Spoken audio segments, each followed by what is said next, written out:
Assalamualaikum warahmatullahi wabarakatuh dan selamat pagi. Saya akan membincangkan latihan yang telah diberikan semalam kepada pelajar-pelajar. Diharapkan pelajar telah berjaya menyiapkan latihan yang diberikan. Baiklah, soalan yang kita akan bincangkan adalah soalan tentang asid dan base. Terdapat 3 soalan. Soalan yang pertama adalah soalan struktur, dan soalan yang kedua adalah soalan esei, dan soalan ketiga juga soalan esei. Jadi fokus kepada perbincangan pada soalan ini adalah berkenaan dengan tindak balas peneutralan asid monoprotik dan diprotik, dan kekuatan asid dan alkali lah. Alkali kuat, asid kuat, alkali lemah dan asid lemah. Baiklah, mari kita bincangkan soalan tu. Pelajar boleh tengok skemanya. Okey, yang soalan pertama, pelajar boleh refer kepada latihan yang pelajar telah print ya. Okey, soalan pertama, jadual menunjukkan kepekatan dan nilai pH bagi 4 larutan. Okey, 4 larutan ini diberikan P, Q, R dan S.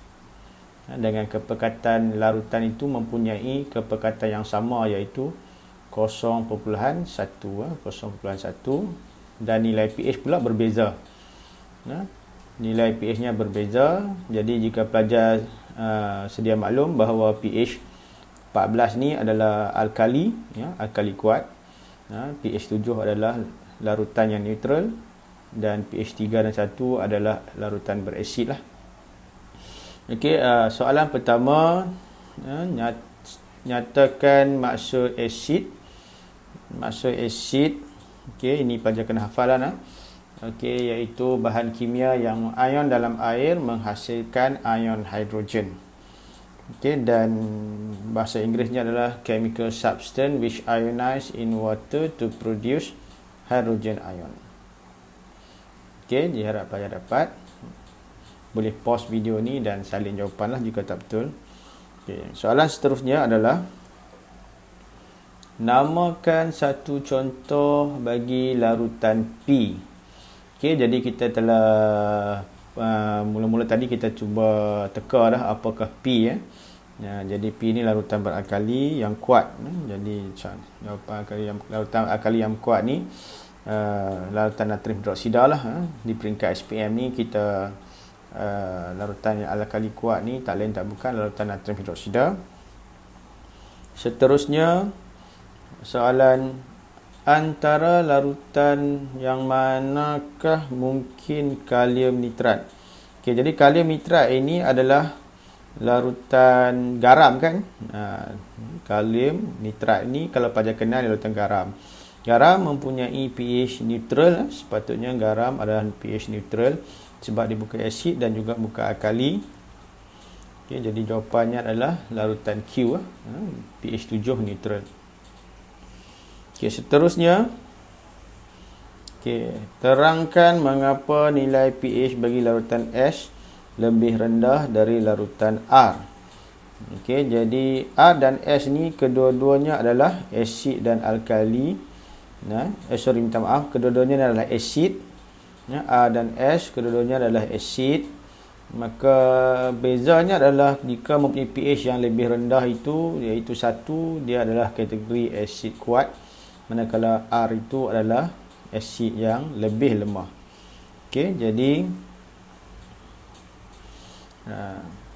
Okey, jadi jawapannya adalah kepekatan ion hidrogen dalam larutan S lebih tinggi dari larutan R. Okey, jadi apa kaitan kepekatan ion hidrogen itu? Kaitan dengan pH ialah semakin tinggi kepekatan ion hidrogen, semakin rendah nilai pH. Okey, kepekatan ion hidrogen dalam larutan S lebih tinggi dari larutan R. Jadi semakin tinggi kepekatan ion hidrogen, semakin rendah nilai pH. Seterusnya, nyatakan satu pemerhatian apabila serbuk kalsium karbonat ditambah sehingga berlebihan ke dalam larutan S. Ini memerlukan pelajar mengetahui sifat kimia untuk asid, apakah yang berlaku apabila kalsium karbonat bertindak balas dengan asid. Jadi dalam tindak balas itu akan terhasil gas karbon dioksida. Macam bagi contoh lah, kalaulah S itu adalah sejenis asid kuat seperti HCl, maka HCl bertindak balas dengan kalsium karbonat, akan menghasilkan kalsium klorida, CO2 dan H2O. Okey, jadi yang kita katakan sebagai gelembung gas ini adalah karbon dioksida. Ini adalah kerana S adalah satu jenis daripada asid kuat, yang memiliki perkataan hidrogen yang tinggi, maka nilai pH-nya rendah. Jadi asid itu tidak lain tidak bukan, salah satu yang possible adalah HCl lah.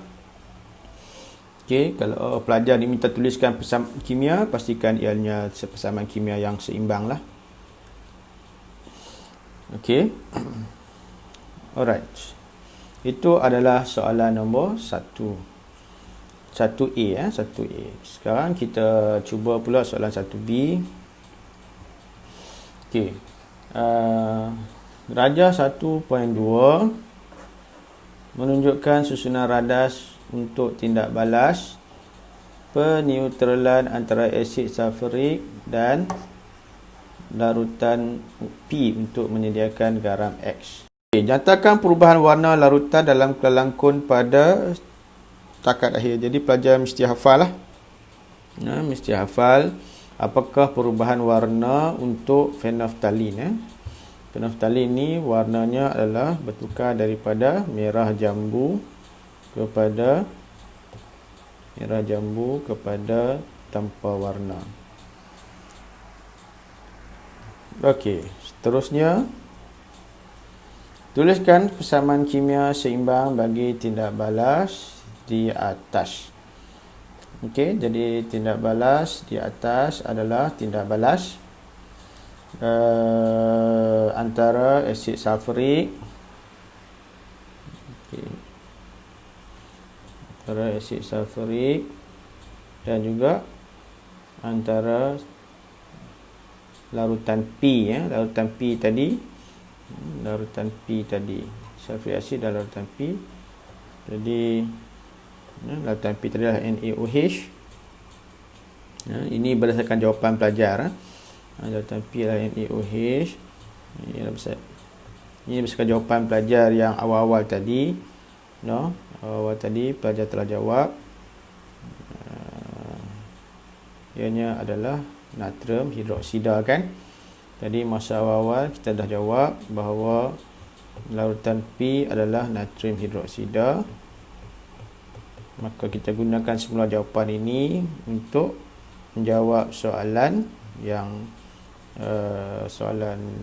ini ya. Okey.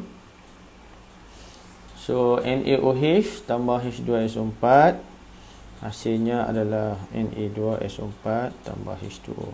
Dipastikan ramai pelajar yang dia silap tulis formula yang Na2SO4 ni.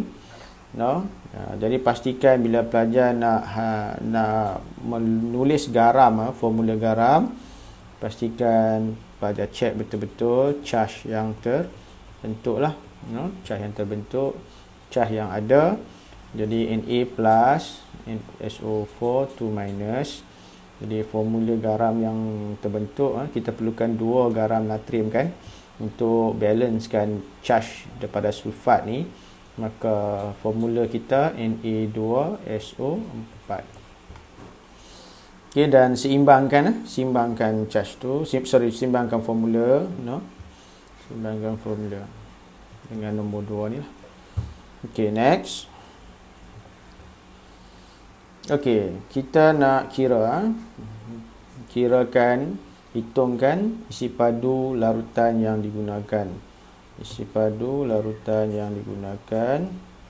Berapa banyak isi padu yang digunakan. Jadi kita kena pastikan beberapa maklumat lah daripada soalan. Beberapa maklumat daripada soalan. So yang pertama sekali, kita perlu tahu M. M untuk sulfuric. M ni adalah molarity. Ni M, Ma. Okey, molarity acid. Okey, iaitu 0.1. Kalau pelajar tengok, molarity acid adalah 0.1. Okey. Okey, dan ini isi padu asid ini ada 20, berdasarkan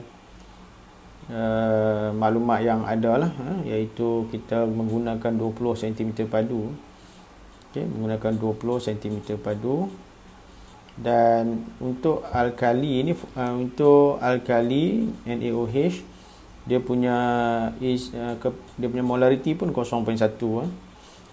Okey, kalau pelajar lihat pada soalan, alkali P ni, P kita ada 0.1 molarity dia, 0.1 molarity, maka kita gunakan dalam jawapan kita.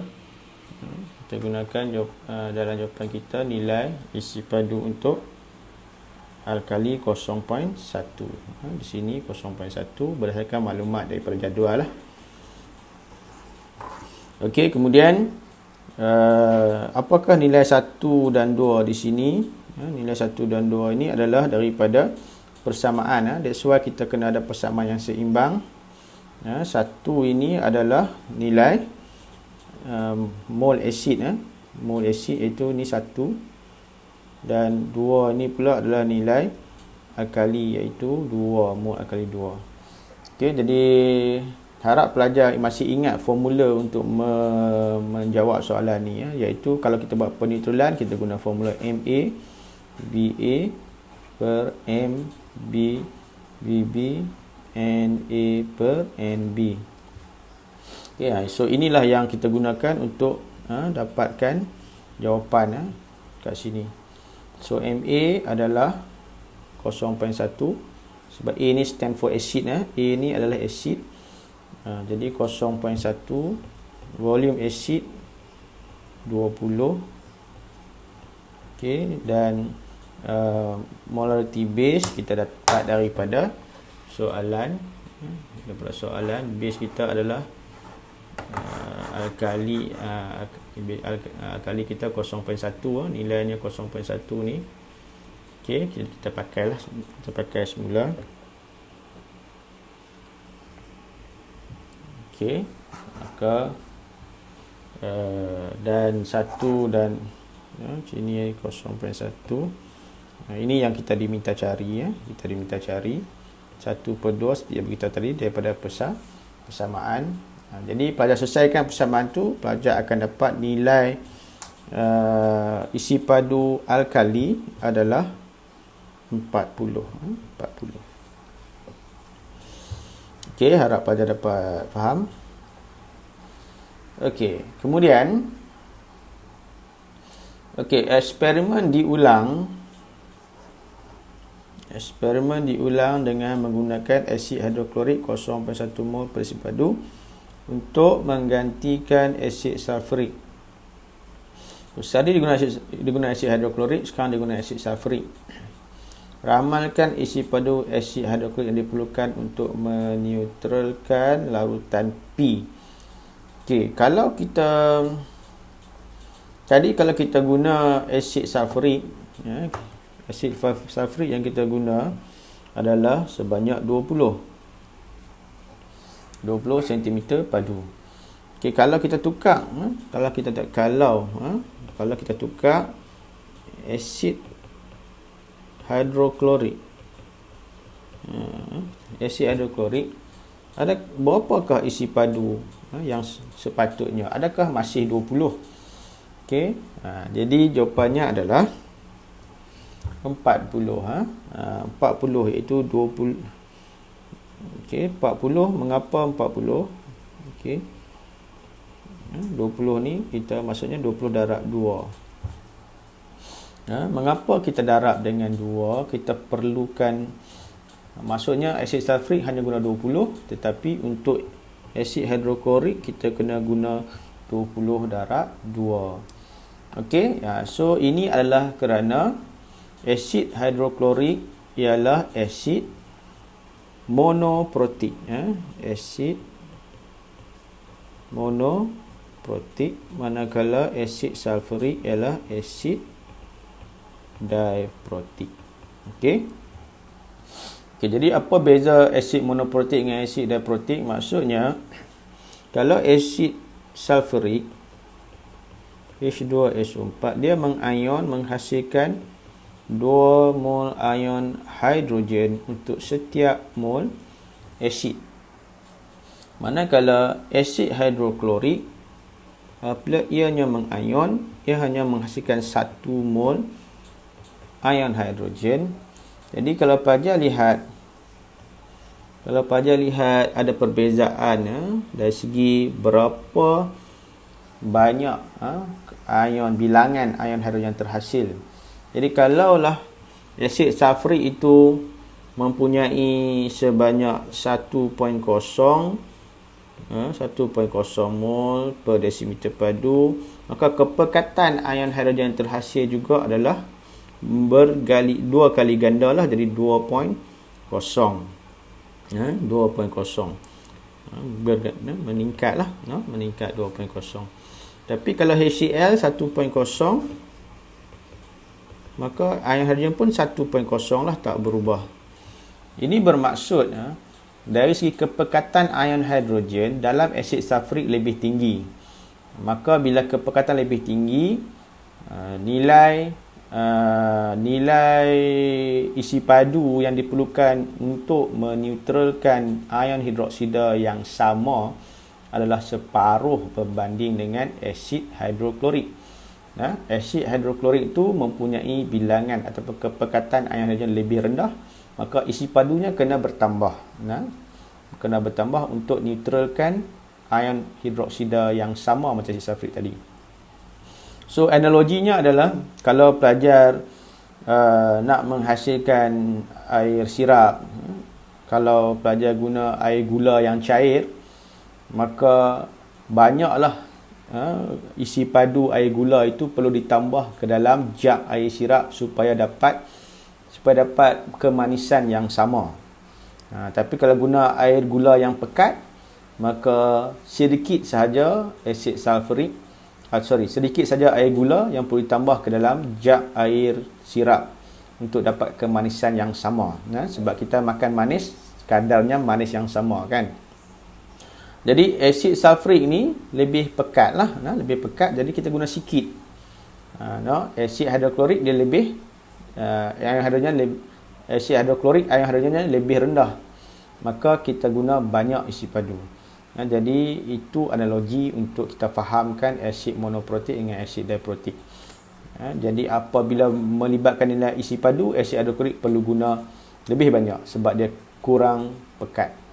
Kurang pekat berbanding dengan asid sulfurik untuk kepekatan asid yang sama. Dalam kes ni dua-duanya 0.1. Okey, harap pelajar faham soalan nombor 1.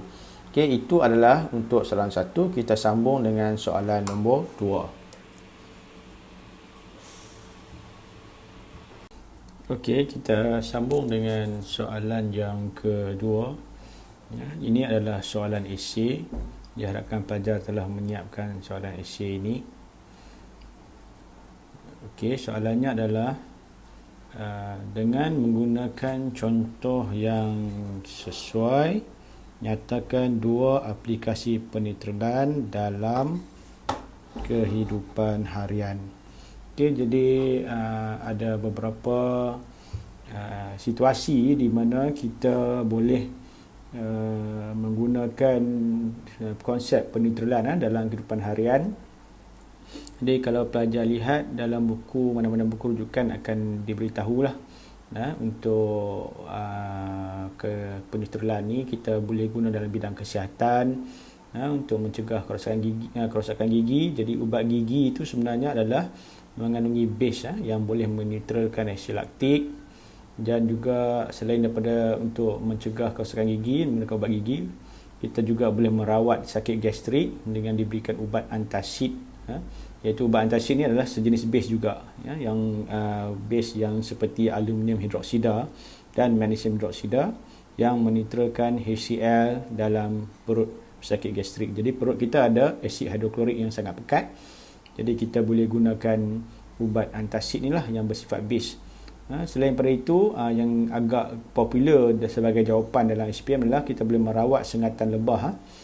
Sengatan lebah ini kita boleh gunakan serbuk penaik. Serbuk penaik ni juga bersifat base, sebab sengatan lebah adalah bersifat asid. Jadi kita boleh gunakan serbuk penaik untuk merawat sengatan lebah. Selain pada dalam bidang kesihatan, dalam bidang industri juga, jadi untuk kadang-kadang terhasil gas yang berasid dan sebagai bahan buangan daripada industri.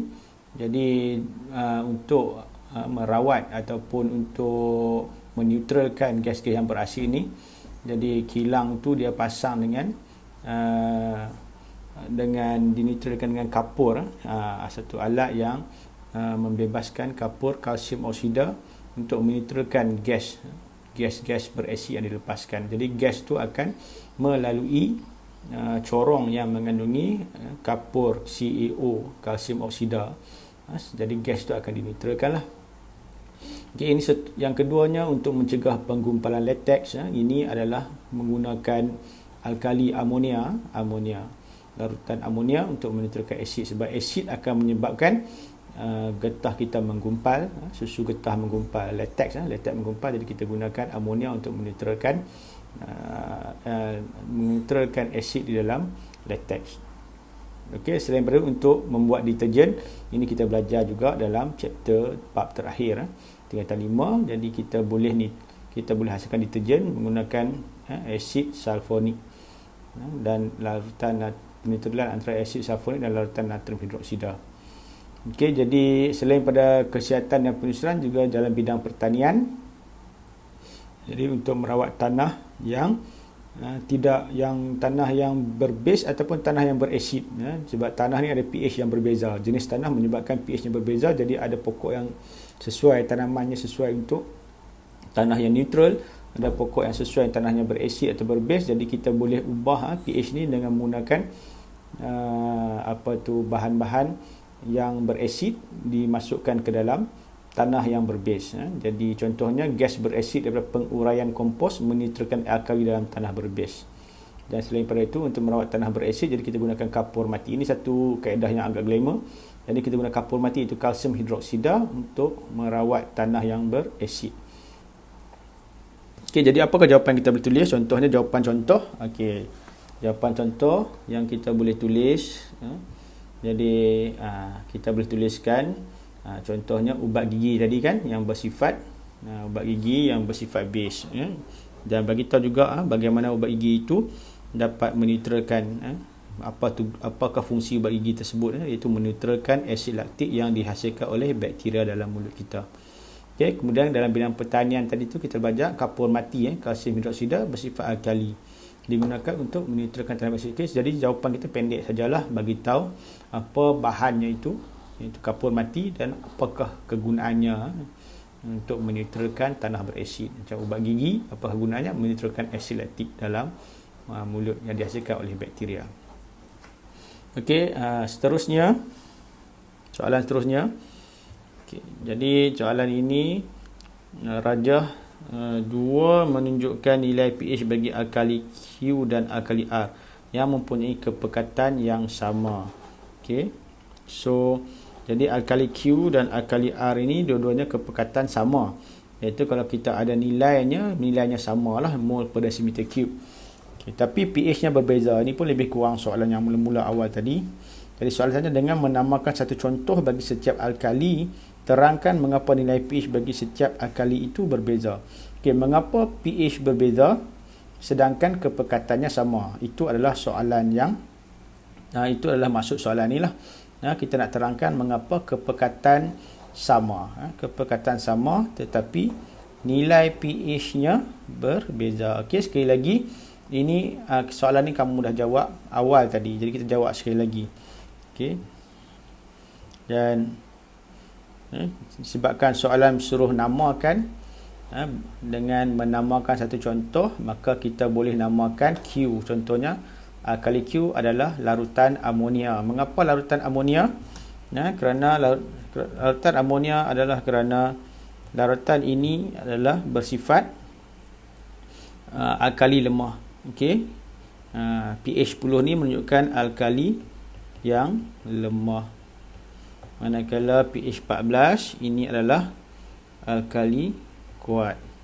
Jadi kalau pelajar hafal apakah alkali lemah, alkali kuat, pelajar akan tahu bahawa alkali lemah ini contohnya adalah larutan amonia. Dan alkali kuat ini adalah natrium hidroksida seperti awal-awal kita belajar tadi.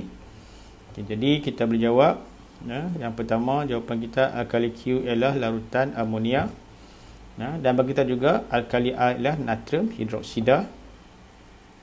Maka oleh itu kita bagi tahu mengapa mereka berbeza dari segi pH, kerana alkali Q ialah alkali lemah, alkali R ialah alkali kuat. Jadi markah seterusnya adalah apabila apa maksud alkali lemah ini adalah definisi. Pelajar bagi tahu definisi. Alkali Q mengion separa dalam air, menghasilkan ion hidroksida dengan kepekatan yang rendah. Manakala alkali R mengion lengkap. Ini perbezaan lemah dan kuat, lengkap dan separa di dalam air. Jadi kalau kuat, kalau kuat maka pasangannya adalah lengkap, lengkap. Kalau lemah, lemah pasangannya adalah separa. Jadi alkali R mengion lengkap dalam air, menghasilkan ion hidroksida kepekatan tinggi. Jadi last sekali poinnya, kita akan bagi tahu apa kaitan antara kepekatan dan pH. Untuk alkali, semakin tinggi kepekatan ion hidroksida, semakin tinggi nilai pH. Okey. Jadi jangan confuse dengan asid pula kan. Kalau asid semakin tinggi kepekatan H+, semakin rendah nilai pH. Tapi kalau alkali semakin tinggi kepekatan ion hidroksida, semakin tinggi nilai pH. Okey, diharapkan pelajar dapat jawapannya. Soalan seterusnya. Okey, jawab soalan. Persamaan di bawah menunjukkan dua tindak balas antara natrium hidroksida dengan asid hidroklorik dan natrium hidroksida dengan asid sulfurik. Okey. Jadi dua alkali yang sama bertindak balas dengan asid yang berbeza. Okey, soalannya, berdasarkan persamaan ini terangkan mengapa asid hidroklorik dikelaskan sebagai asid monobase dan asid sulfurik dikelaskan sebagai asid dwi-base. Apa tu monobase dan dwi-base? Itu adalah term yang lain. Itu adalah term yang lain, terma lain alternatif untuk monoprotik. Monobase tu monoprotik, dwi-base adalah diprotik. Jadi itu maksud yang samalah. Jadi soalan satu tadi kita dah tengok apa itu monoprotik dan diprotik. Okey, bagaimana kita nak jawab soalan ni? Soalan ni meminta pelajar terangkan mengapa asid hidroklorik ini dikatakan monoprotik, mengapa asid sulfurik dikatakan diprotik, dengan bersandarkan kepada persamaan yang dia bagi. Okey. Jadi itu kefahaman kita kepada soalan lah. Jadi kita tengok contoh jawapan. Okey. Jadi monoprotik, diprotik ni kita bagi tahu maksud lah. Kita bagi tahu maksud, iaitu kita bagi tahu maksud monoprotik, iaitu asid hidroklorik mengion dalam air, menghasilkan 1 mol ion hidrogen. Itu maksudnya sebagai asid monoprotik. Jadi di ruangan jawapan kita dah tak tulis monoprotik, kita tak nyatakan monoprotik. Kerana di dalam soalan sudah diberitahu bahawa asid hidroklorik adalah monoprotik. Jadi tak payahlah kita ulang kan. Kalau kita ulang pun tak ada markah, kalau nak ulang pun tak apa.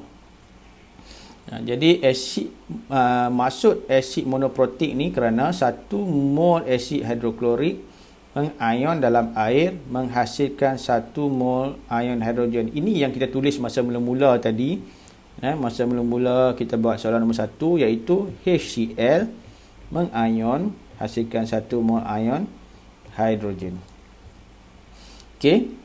Jadi kita nak sandarkan kepada soalan sebab dia kata berdasarkan persamaan ini, maka kita buat poin nombor 2, iaitu untuk meneutralkan 1 mol OH. Jadi 1H neutralkan 1 OH, maka dapat 1 mol air. Jadi itulah asid monoprotik. Apabila 1 mol HCl digunakan, ada 1 mol hidrogen akan bertindak balas dengan 1 mol hidroksida, maka itu adalah monoprotik. Untuk meneutralkan 1 mol ion hidroksida. Tetapi kalau asid sulfurik, kita berikan maksud asid sulfurik dari segi monoprotiknya. 1 mol asid sulfurik mengion dalam air menghasilkan 2 mol ion hidrogen. Maksudnya yang kita tulis tadi yang mula, iaitu asid sulfurik mengion menghasilkan 2 mol ion hidrogen. 2 mol ion hidrogen, maka itulah diprotik kerana 1 molekul asid sulfurik mengion menghasilkan 2 mol ion hidrogen. Oleh sebab ada 2 mol ion hidrogen telah dihasilkan, maka asid sulfurik dapat meneutralkan 2 mol ion hidroksida. Jadi kalau kita lihat 2 mol ion hidrogen yang dihasilkan meneutralkan 2 mol ion hidroksida. Okey, 2 mol ion hidroksida, maka terhasillah 2 mol molekul air. Itu adalah maksud ataupun mengapa penjelasan mengapa asid sulfurik itu diprotik dan mengapa asid hidroklorik itu asid monoprotik. Okey. So seterusnya harap pelajar dapat faham. Kalau tak faham boleh tanya. Okey, soalan seterusnya. Ini adalah soalan pengiraan pelajar, soalan pengiraan. Jadi soalan tanya larutan kalium klorida disediakan melalui tindak balas peneutralan antara asid hidroklorik dengan larutan kalium hidroksida. Larutan kalium hidroksida disediakan dengan melarutkan 14 gram pepejal kalium hidroksida dalam air untuk menghasilkan 250 cm padu larutan. 25 cm padu larutan kalium hidroksida meneutralkan 24,5 cm padu asid hidroklorik. Okey, jadi ada beberapa perkara yang kita kena fahamkan daripada soalan ini. Kita dapatkan mol kalium hidroksida dengan menggunakan jisim 14 gram bahagi dengan JMR, iaitu ini formula mol sama dengan jisim bahagi JMR. Okey, jadi JMR 56. Mengapa 56? Kerana KOH KO 16 H ini bukan H, KOH H1. Okey, jadi tambah semua ni kan KOH, so dapatlah 56, no? Jadi dapat nilai mol 0.25 mol. Gunakan nilai 0.25 mol tu, 0.25 mol untuk dapat kepekatan KOH ni untuk skema ni. Okey, typo kepekatan KOH berapa. Okey, untuk dapatkan kepekatan KOH gunakan pula formula kepekatan tadi, iaitu kepekatan mol 0.25 bahagi dengan 250 per 1000. Okey. Ni kalau kita selesaikan secara matematik, kita akan dapat 0.25 sama dengan darab 1000 bahagi 250 lah. Saya dapat 1.0. Okey, ni pun kalau pada tengok yang ni pun, kalau ni pun dah memang 0.25 kan. Sini 0.25, bawah dia 0.25, so jawapannya 1 lah. 1 mol per desimeter padu. Okey. Jadi pelajar faham konsep lah. Ni kepekatan ni adalah kan nak dapatkan kepekatan, kita selalu tengok unit kepekatan mol desimeter padu kan. So maksudnya ini mol, bawah ni desimeter padu. Okey, so jawapan 1 mol per desimeter padu. Okey, itu B1. Okey, kemudian kita buat B2 pula. Okey, kita buat B2 pula. Padam dulu. Okey, untuk B2, kepekatan asid hidroklorik yang digunakan, maka ini adalah formula untuk MA, VA, MB, VB yang kita buat awal tadi kan. Ini sebab apa? Ini adalah formula peneutralan lah.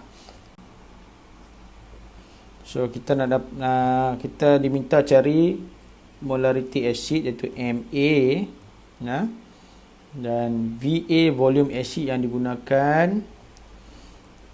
Volume acid yang digunakan adalah 24.5. Okey, so 24.5 bagi dengan MB, kepekatan base. Kepekatan base adalah yang kita cari sebentar tadi, yang kita cari sebentar tadi, kita dapat jawapan dia 1.0. Dan isi padu base adalah 25, iaitu 25. Okey, kita hanya gunakan 25 ya pelajar, jangan ambil 250 pula. Bukan 250, 25. Sebab nak meneutralkan asid hidroklorik, kita hanya pakai 25. Yang 250 ni, ini adalah yang kita sediakan tadi, yang kita buat dalam penyediaan. Okey, jadi Na per Nb ni kita tengok kepada persamaan. Pelajar kena faham persamaannya 1 nisbah 1. Dan selesaikan persamaan, dia akan jadi bentuk macam ni lah. Dan jawapannya 1.02 mol per desimeter padu untuk dapatkan molarity acid. Alright. Seterusnya soalan yang ketiga. Okey, soalan yang ketiga, kita nak dapatkan GSIM. Kita dapat GSIM kalium klorida. So mol KCl kita boleh dapatkan dengan mengira dulu mol KOH. Dapatkan mol KOH dululah. Mol KOH tu kita guna formula M darab V per 1000. M darab V per 1000. Jadi mol, salah satu formula mol adalah sama dengan M darab V bahagi 1000. Jadi M adalah molarity KOH, iaitu 1.0. Molarity KOH 1.0 kita dapat tadi awal-awal tadi. Jadi sekarang ni kita gunakan sini, masukkan 1.0. Dan isi padunya adalah 25, iaitu daripada soalan tadi, 25 darab bahagi dengan 1000, maka kita akan dapat nilai ni 0.025. 1 kali 25 bahagi 1000, 0.025. Okey, jadi untuk ini adalah mol KCl. So kalau mol KCl Kalau mol KCl kita 0.025, ya, 0.025, berapakah jisim? Berapakah jisim KCl? Jadi 0.025 darab dengan ini mol, darab dengan ini mol, mol. Okey, darab dengan dia punya JMR lah. JMR kita kira untuk KCl K 39, CL 35.5 lah, 474.5, no? 474.5. So darab 2 ni, dapatlah formula, dapatlah jawapan 1.86 gram. Okey, harap pelajar faham. Ini adalah 3 steps calculation lah, saya panggil 3 step calculation. Okey, tapi nisbah dia 1:1 kan. Jadi step kedua tu tak ada nisbah, no? Tak ada nisbah. Kalau pelajaran buat nisbah darab dengan 1 pun boleh lah. Nah, mol KCl sama mol KOH sebab 1:1. Okey, seterusnya jadual menunjukkan nilai pH bagi 0.1 mol per desimeter padu asid etanoik CH3COH dan asid hidroklorik HCl. Terangkan mengapa nilai pH bagi asid etanoik lebih rendah berbanding asid hidroklorik. Okey. Jadi pelajar, yang pertama sekali, okey, kita bagi tahu asid etanoik adalah asid etanoik adalah asid lemah. Asid hidroklorik adalah asid kuat. Apa implikasinya? Jadi kita beritahu definisi, ya. Macam tadi kita beritahu definisikan, lepas beritahu lemah dan kuat. Asid etanoik bercerai mengion separa. Mengapa separa? Kerana dia adalah asid lemah. Ini by definition lah. Jadi manakala asid hidroklorik bercerai ataupun mengion sepenuhnya. Mengapa sepenuhnya? Sebab dia adalah asid kuat. Asid kuat, jadi by definition dia bercerai sepenuhnya. Okey, jadi oleh itu kepekatan ion hidrogen asid etanoik lebih rendah. Sebab dia bercerai separa kan. Jadi kepekatan ion hidrogen itu lebih rendah. Maka semakin rendah kepekatan ion hidrogen, semakin tinggi nilai pH. Okey, jadi inilah mengaitkan dengan nilai pH. Alright, jadi harap pelajar faham. Okey, itu adalah semua soalan lah yang kita bincangkan pada hari ini. Okey, kalau apa soalan nak tanya boleh tanya dalam grup Telegram. Okey, terima kasih. Assalamualaikum warahmatullahi wabarakatuh.